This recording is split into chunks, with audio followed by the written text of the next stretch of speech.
आकाशवाणी मुंबई. राजेश शिरभाते प्रादेशिक बातम्या देत आहे. ठळक बातम्या. एआय इम्पॅक्ट समिट हे कृत्रिम बुद्धिमत्तेचा जगभरात उपयोग करण्याच्या दिशेनं महत्त्वाचं वळण ठरल्याचं प्रधानमंत्र्यांचं मन की बातमध्ये प्रतिपादन. विधिमंडळाचं अर्थसंकल्पीय अधिवेशन उद्यापासून. सरकारच्या आजच्या चहापानावर विरोधकांचा बहिष्कार. भारत अमेरिका व्यापार कराराबाबत वॉशिंग्टन इथं होणाऱ्या वाटाघाटींचं वेळापत्रक पुन्हा आखण्याचा दोन्ही देशांचा निर्णय. T20 विश्वचषक स्पर्धेत आज भारत आणि दक्षिण आफ्रिका यांच्यात लढत. नाणेफेक जिंकून प्रथम फलंदाजी करायचा दक्षिण आफ्रिकेचा निर्णय. आणि महिला क्रिकेटमध्ये आशिया चषक रायझिंग स्टार्स 2026 स्पर्धेचं जेतेपद भारताच्या अ संघानं पटकावलं. नवी दिल्ली इथं नुकतीच झालेले इंडिया एआय इम्पॅक्ट समिट अर्थात जागतिक कृत्रिम बुद्धिमत्ता प्रभाव शिखर परिषद ही आगामी काळात कृत्रिम बुद्धिमत्तेचा उपयोग जगभरात कसा केला जाईल या दिशेनं एक महत्त्वाचं वळण ठरल्याचं प्रधानमंत्री नरेंद्र मोदी यांनी म्हटलं आहे. त्यांनी आज मन की बात या कार्यक्रमातून देशवासियांशी संवाद साधला. हा या कार्यक्रमाचा 131वा भाग होता. या परिषदेत अमूलच्या बूथवरचं प्राण्यांवर उपचार आणि देखरेखीसाठीचं कृत्रिम बुद्धिमत्तेवर आधारित उपकरण तसंच आपले प्राचीन ग्रंथ आणि प्राचीन ज्ञान आणि आपल्या हस्तलिखितांच्या जतनासंदर्भातलं ॲप्लिकेशन या भारताच्या 2 उत्पादनांनी जगभरातल्या नेत्यांना प्रभावित केल्याचं त्यांनी सांगितलं. या शिखर परिषदेत संपूर्ण जगाला भारताची कृत्रिम बुद्धिमत्तेच्या क्षेत्रातली अद्भुत क्षमता पाहायला मिळाली. तसंच तरुणांचा उत्साहवर्धक सहभाग पाहायला मिळाल्याचं ते म्हणाले. देशात अवयवदानाविषयीची जागरूकता सातत्यानं वाढत असल्याचं त्यांनी नमूद केलं. ऑनलाईन फसवणुकीबद्दलही त्यांनी संवाद साधला. डिजिटल अरेस्टविषयी देशात जागरूकता वाढली असली तरी आजही अशी प्रकरणं घडत असल्याच्या पार्श्वभूमीवर याबाबत सगळ्यांनी सतर्क राहण्याचं आवाहन त्यांनी केलं. आपले शेतकरी केवळ अन्नदाता नाहीत तर ते आपल्या भूमीचे खरे साधक आहेत असं प्रधानमंत्री म्हणाले. देशातला शेतकरी पारंपरिक पद्धत आणि तंत्रज्ञानाच्या सोबतीनं वाटचाल करतो आहे असं त्यांनी सांगितलं. हमारा आज का किसान तो परंपरा और टेक्नोलॉजी दोनों को साथ लेकर चल रहा है. मुझे ये देखकर खुशी होती है कि हमारे किसान अब सिर्फ उत्पादन नहीं बल्कि गुणवत्ता, वैल्यू एडिशन और नए बाजारों पर भी ध्यान दे रहे हैं. आगामी रमजान आणि होळीच्या सणात वोकल फॉर लोकलचा मंत्र जपावा आणि देशाला आत्मनिर्भर बनवण्यात हातभार लावावा असं आवाहन त्यांनी केलं. विधिमंडळाचं अर्थसंकल्पीय अधिवेशन उद्यापासून मुंबईत सुरू होत आहे. त्याच्या पूर्वसंध्येला सत्ताधारी पक्षानं आयोजित केलेल्या चहापानावर विरोधी पक्षांनी बहिष्कार टाकला आहे. बहुमतामुळे सत्ताधारी पक्षाचं वर्तन सभ्यपणाचं नाही, जिथं लोकशाहीचा मान राखला जात नाही तिथं आपण चहापानाला जाणार नाही असं शिवसेना उद्धव बाळासाहेब ठाकरे पक्षाचे नेते भास्कर जाधव यांनी सांगितलं. उद्याच्या अधिवेशनाच्या पार्श्वभूमीवर विरोधी पक्षांनी आज मुंबईत आयोजित केलेल्या वार्ताहर परिषदेत ते बोलत होते. भारत अमेरिका करार हा पूर्णपणे शेतकरी विरोधी असल्याची टीका जाधव यांनी केली. उपमुख्यमंत्री अजित पवार यांच्या अपघाती मृत्यूबाबतही अनेक शंका आहेत, याची चौकशी करण्याची मागणी त्यांनी केली. राज्यातली बेरोजगारी, कायदा सुव्यवस्थेचा प्रश्न, रखडलेले विकास प्रकल्प, शेतमालाला मिळणारा अल्प मोबदला या आणि इतर मुद्द्यांवर काँग्रेस नेते विजय वडेट्टीवार यांनी यावेळी टीका केली. माजी मंत्री आदित्य ठाकरे, काँग्रेस नेते विजय वडेट्टीवार, सतेज पाटील यावेळी उपस्थित होते.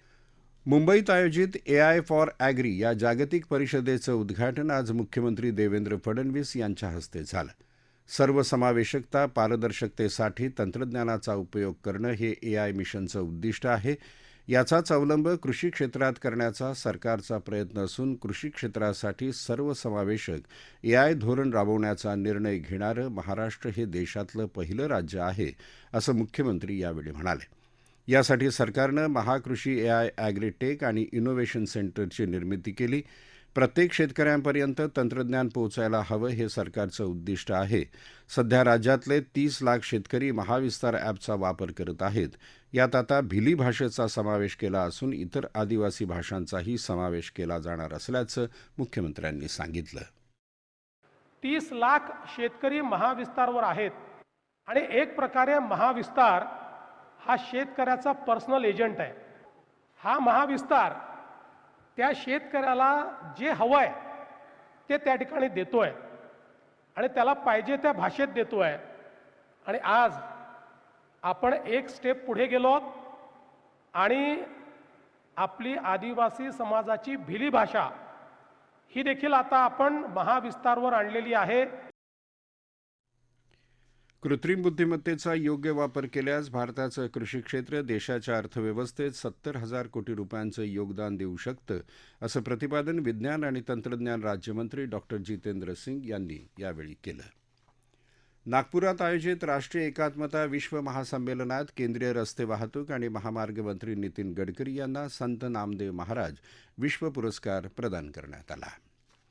या प्रादेशिक बातम्या आकाशवाणीच्या मुंबई केंद्रावरून देत आहोत. आकाशवाणी मुंबईच्या एअर न्यूज मुंबई या फेसबुक पेजवर तुम्हाला दिवसभर महत्त्वाच्या बातम्या वाचता येतील. प्रादेशिक बातमीपत्रात आपलं पुन्हा एकदा स्वागत. भारत अमेरिका व्यापार कराराबाबत होणाऱ्या वाटाघाटींचं वेळापत्रक पुन्हा आखण्याचा निर्णय दोन्ही देशांनी घेतला आहे. अमेरिकेच्या व्यापार धोरणावरून नुकत्याच झालेल्या घडामोडी आणि त्याचे परिणाम यांचं दोन्ही देश मूल्यांकन करतील आणि त्यानंतर भारतीय शिष्टमंडळाची अमेरिका भेट निश्चित केली जाईल, असं वाणिज्य मंत्रालयानं जारी केलेल्या निवेदनात म्हटलं आहे. T20 क्रिकेट विश्वचषक स्पर्धेच्या सुपर 8मध्ये आज अहमदाबाद इथं भारताचा सामना दक्षिण आफ्रिकेशी होत आहे. दक्षिण आफ्रिकेनं नाणेफेक जिंकून प्रथम फलंदाजी करायचा निर्णय घेतला आहे. शेवटची बातमी हाती आली तेव्हा दक्षिण आफ्रिकेच्या एका षटकात बिनबाद 4 धावा झाल्या होत्या. आज पल्लेकेले इथं झालेल्या सामन्यात इंग्लंडनं श्रीलंकेवर 51 धावांनी विजय मिळवला. प्रथम फलंदाजी करताना इंग्लंडनं 9 गडी गमावून 146 धावा केल्या. या धावसंख्येचा पाठलाग करताना श्रीलंकेचा संघ 16 षटकं आणि 4 चेंडूतच 95 धावात गारद झाला. महिला क्रिकेटमध्ये भारताच्या अ संघानं बँकॉक इथं झालेल्या आशिया चषक रायझिंग स्टार्स 2026 स्पर्धेचं जेतेपद पटकावलं. विजेतेपदासाठी आज झालेल्या अंतिम सामन्यात भारतानं बांगलादेश ए संघावर 46 धावांनी विजय मिळवला. या सामन्यात नाणेफेक जिंकून प्रथम फलंदाजी करताना भारताच्या अ संघानं निर्धारित 20 षटकात 7 बाद 135 धावा केल्या. तेजल हसबनीसनं नाबाद 51 धावांची खेळी केली. विजयासाठी 136 धावांचा पाठलाग करताना बांगलादेश अ संघाचा डाव 19व्या षटकात केवळ 88 धावातच आटोपला. प्रेमा राव हिनं सर्वाधिक 3 खेळाडूंना बाद केलं. तेजल हसबनीस हिला सामन्यातील सर्वोत्कृष्ट खेळाडू म्हणून गौरवण्यात आलं. तामिळनाडूमध्ये चेन्नई इथल्या गोल्डन बीचवर काल झालेल्या दुर्घटनेत मृत्युमुखी पडलेली युवती भंडारा जिल्ह्यातल्या मोहाडी तालुक्यातील असून स्थानिक प्रशासनानं तिच्या कुटुंबियांशी संपर्क साधला आहे. चेन्नईमधल्या एका आयटी कंपनीत काम करणाऱ्या महाराष्ट्रातल्या 15 तरुणांचा गट काल गोल्डन बीच जवळच्या समुद्रात गेला होता. त्यावेळी उसळलेल्या लाटांच्या प्रवाहात 3 जण वाहून गेले. गोंदिया जिल्ह्यातल्या सालेकसा तालुक्यातील पिपरिया इथले लष्कर सुभेदार नेतराम कटरे हिमाचल प्रदेशात कर्तव्य बजावताना शहीद झाले. त्यांच्या पार्थिवावर आज त्यांच्या मूळ गावी शासकीय इतमामात अंत्यसंस्कार करण्यात आले. यावेळी शहीद कटरे यांना 21 तोफांची सलामी देण्यात आली. परिसरातले हजारो नागरिक यावेळी उपस्थित होते. हवामान. गेल्या 24 तासात मध्य महाराष्ट्रात तुरळक ठिकाणी हलका पाऊस पडला. मध्य महाराष्ट्रात किमान तापमानात उल्लेखनीय वाढ झाली. येत्या 2 दिवसात मध्य महाराष्ट्र, मराठवाडा आणि विदर्भात तुरळक ठिकाणी पाऊस पडण्याची शक्यता हवामान विभागानं व्यक्त केली आहे. कोकणात हवामान कोरडं राहील. ठळक बातम्या पुन्हा एकदा. एआय इम्पॅक्ट समिट हे कृत्रिम बुद्धिमत्तेचा जगभरात उपयोग करण्याच्या दिशेनं महत्त्वाचं वळण ठरल्याचं प्रधानमंत्र्यांचं मन की बातमध्ये प्रतिपादन.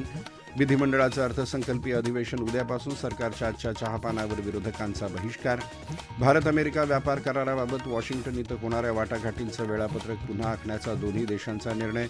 T20 विश्वचषक स्पर्धेत आज भारत आणि दक्षिण आफ्रिका यांच्यात लढत. नाणेफेक जिंकून प्रथम फलंदाजी करायचा दक्षिण आफ्रिकेचा निर्णय. आणि महिला क्रिकेटमध्ये आशिया चषक रायझिंग स्टार्स 2026 स्पर्धेचं जेतेपद भारताच्या संघानं पटकावलं. याबरोबरच आकाशवाणी मुंबई केंद्रावरचं हे प्रादेशिक बातमीपत्र संपलं. पुन्हा भेटूया रात्री 8:35 आकाशवाणी मुंबईच्या राष्ट्रीय बातमीपत्रात. नमस्कार.